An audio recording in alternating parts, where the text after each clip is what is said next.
Okay, so today we're going to try a couple of beers that I picked up while I was on a business trip in Sacramento, California. Keep talking. I want to see if it's recording. Okay. I saw this one and I asked around. I went to a liquor store that sold everything, liquor, beer, wine, called Bevco while I was in Sacramento. Bevmo? Bevco. Not Bevmo. Bevco, if I'm not mistaken. Maybe I know out there. Bevmo. I know Bevmo is a big one out there. But maybe it might be Bevmo. I wasn't really paying attention to And we it. drank this before a few months ago. Yeah, we drank that one, and that's the Elusive Juicifer. It's come out made by Gnarly Barley people. Okay, so In my opinion, is the best thing they got coming out. Other than their Dark Cadover, which is excellent, most excellent. So, yeah, that was delicious. So, the beer that we're looking at is St. Archer IPA. I don't know a whole lot about this because I picked it up. All I know is that the cashier fellow said, "Man, that's one of my favorite beers." So I brought it home and I tried it, and I said, this tastes awfully familiar. So, excuse me. Oh. So, being from, it says San Diego, California, I expected it to be West Coast IPA. in San Diego, that's where But what Stone we're looking and, at is something that's almost Stone and Ballast Point. East Coast IPA, oddly enough. Can I look at the can while you're Yes. talking? It's got a slight haziness to it. Not really a whole lot, but it's well put together. It doesn't fall apart like some of its Louisiana counterparts do. That's 7% alcohol. Right, it's right at that cusp between an APA alcohol and an IPA alcohol. Canned on, it's got the date, guys. Canned on May 26th. So we're talking about 2 months old, close. 2 months old. But it's in a can, so it should be all right. Right. Uh, Some folks seem to argue that the difference between an APA and an IPA, American style, is the alcohol content. I say it's more the taste, and it's also the hop profile. well, Since they don't follow standard IPA now, protocol anyway. have you had the Stone IPA before? You know, the green I label? have. I scored that an I A. think it's most excellent. Yeah, I said most excellent in an A. I've Just never had this. from an IPA aspect, the West Coast style that they have is just fantastic. It's clear, filtered, has a great bitterness finish to it. Now, this one we don't get in Louisiana, right? We do not. I'm not for sure how close it gets to us, but it came in on flight. But I didn't break any FDA rules by coming back with me. It's hazy, huh? It is hazy. But it's and not that was milky. The one thing. It's not milky, Not but New it's England milk. hazy. It's one of the things that struck me as being a little different from an IPA from the West Coast is that it's hazy. It's got a off-white head, mostly white, not quite pure white, creamy. Well, I've never had anything from St. Archer before, to my recollection. There's a slight of a. It's clean and open on the nose, but there's a slight funkness. Yeah, I was thinking of the same thing, and I want to try to describe it. It's like a musk or something. It's Like a dishwater. A mop water or something. I didn't get this. yeah, like an old mop that turns sour, Yeah. and you need to clean it. That's not really a good Yeah, that's sign. not pleasant. Uh, I was kind of looking forward to it because the fellow told me it's one of his favorite ones. But maybe it's his favorite one by taste and look. And he was young, you know, sometimes they just go ahead and You know, chuck on the them. Jim Beam website, they say when you sniff a beer, you should sniff it with your mouth open. I mean, a bourbon. But it should apply to beer, right? It's not a real strong aroma. I was going to say sourdough bread. could be onto something. All right. Should we taste Sacramento it? is very close to Simcoe. Oh, I did. San Francisco's on Interstate Sacramento is 80. very close to San Francisco. San Yeah. Francisco is the sourdough capital of the United States. So it is? I thought it was like the homeless bum capital from when I went there. Could be that too. I don't know. Anyway, although I did like San Francisco, but I was kind of put off by the enormous amount of homeless. I call them professional homeless. You know what I mean? I mean, they could get a job. They just won't get a job. It's everywhere, I think. It's especially bad out there. But anyway, that's a political video. I'm sorry I brought that up. A guy at the ballpark was talking to me about that. He said, believe me, it's a scam out here.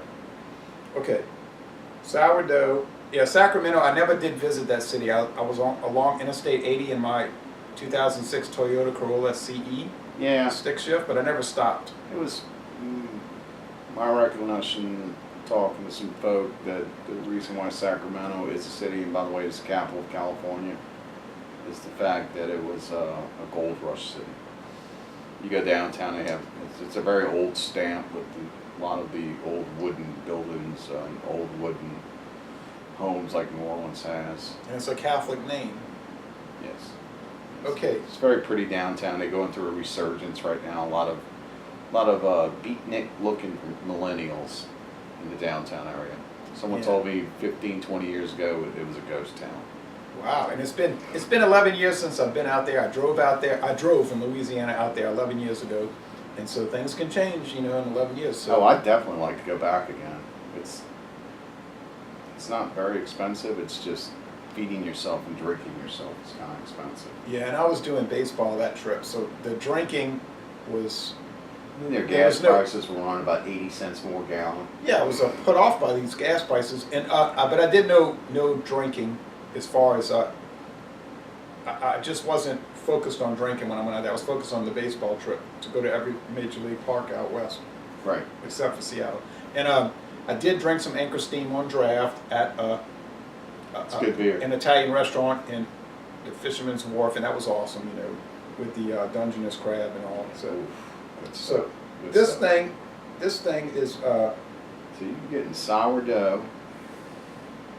Now that you mentioned that, I am getting that, but I'm still getting that wet mop. I bet you the IBUs are at least 70. They're probably 70 IBUs. What does the can say? It doesn't list, but I bet you it is. We'd have to look it up. Body's medium, high medium. It's approaching heavy, but it's not heavy body, but it's approaching that. It's a very clean tasting beer. With that slight sourdoughness on the end. So. Like a biscuit almost, even a soda cracker almost. And it's a crisp finish, dry. How do you get soda cracker? Almost like baking soda you would use to. Remember they used to have that place on St. Charles Avenue called Irish House? Mm-hmm. They had that Irish bread, whatever they call that stuff. That place closed down. Yeah, Did it? that's another story, folks. But what they call that bread? They call it seltzer bread or something. I don't know. It's like Alka-Seltzer bread.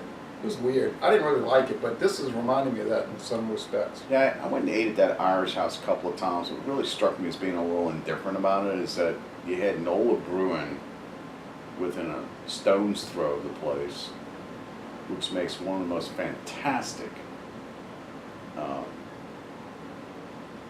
stouts, Russian Imperials.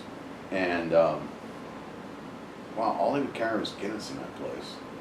And That's Murphy's. it. And I even asked them, I said, Murphy's. yeah, I well. drank Murphy's. And one time I went there and I drank that Guinness. I had to remind them they were in the Irish Channel area, and maybe you should carry some local Irish Channel beer. Yeah, I They drank. wouldn't do it. I drank. One time I was there and I drank the Nola. That basil. Yeah. You know what I'm Lemon talking about? basil. Lemon basil. Yeah. I may have one. It's okay. But the last time I went to Irish House, I drank Murphy's Irish Stout. That was good. Okay, anyway, enough of that, reminiscing and off-topic discussion. I think this would rival Stone The only reason it would not equal the Stone's A is that really weird, that little bit of weirdness with that, like you said, dirty mop, which is sort of dissipated. I'm going to say A minus, but I wouldn't feel comfortable going lower than A minus. It's at the lower end of excellent. The way I feel about it. I think the mouthfeel and just the way the beer is put together, I'd give it an A plus. Just the way it's put together. A But plus, wow. the taste, let's bring it down to a B. And it's because that little funkness, but I can't figure out if it's a sourness, or if it's like the sourdough bread, or if in fact it's almost like a baking soda. But it's got dynamite bitterness. Yeah, it's got good bitterness, something you'd want with an IPA. Yeah, the bitterness is Something's kind of funk in it. I don't get it. I don't know. Well, If they iron out that funk in this would be the most excellent beer. So you're saying B, I'm saying A minus. So, 85 for you, 90 for me. I put the number on it because I thought it was well put together. There's no graininess. That's just, kind of arbitrary numbers, but I'm trying to be accurate. A B would be around an 85, an A minus would be around 90, 91. Yeah. Something. You don't want to get too caught up in that. But I would drink it again, and I would recommend somebody trying it. Yeah. I wouldn't go seeking it out, but I would, you know why I like it though? It's not like I'm sitting here drinking a dang glass of fruit juice. Right, exactly. Which I would get way more. I'd rather smell a dirty mop than drink a beer and say, oh, it tastes like fruit. Oh, it tastes like fruit. It's like orange juice, or it tastes like pineapple, or it tastes like mango, and right. It's like, oh, I never had and some of the fruit juice before. some of the local brewers are actually pushing in that direction. They'll turn out a mango IPA, or they'll turn out a grapefruit IPA, which is not good. And then somebody did a review on Facebook about a Lagunitas, I think it is, beer, and I did see it when I was in California, and I walked right by because it was a wine beer mix. And I thought to myself, when was the last time I had something that was almost like a wine beer mix? And that would be the Abita Purple Haze. Way back in the day when it first came out, it tasted like they took wine and mixed it in beer. And I'm one of those people who think, if you're going to make beer, make beer. If you're going to make wine. Don't mix the two. Right. Don't mix ketchup and ice cream, and don't mix wine and beer. Right. Don't mix dog food and walnuts. All right. Well, thanks, folks, for watching this video production.